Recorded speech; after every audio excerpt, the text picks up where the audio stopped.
Hi, Diana Vance, Technical Director for A Portable Theater, here again with one of our short videos on some of the sound effects that are being used in our current touring production of Tales from the Grave, a staged live radio drama written by Jeff Nelson. Many scripts call for rain or thunder, or a storm. A percussion instrument called a rain stick, like this, is available at most music stores. It's basically an enclosed tube with some pellets and an accordion-like ribbon of cardboard or wood inside. If you're crafty and you have time on your hands, you can easily research it on the internet and create your own.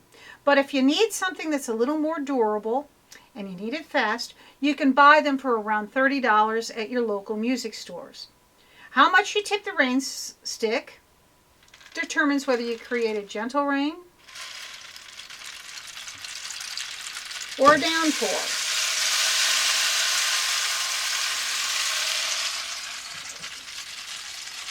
With a storm, you also need thunder. You can buy a thunder sheet, another percussion instrument, at your local music store, but they're a little pricey. But you can easily and more cheaply make your own. Go to your local home improvement store and purchase a length of L-shaped galvanized furnace duct. We ran gaff tape along the edges to avoid cutting our hands. You simply rattle the duct.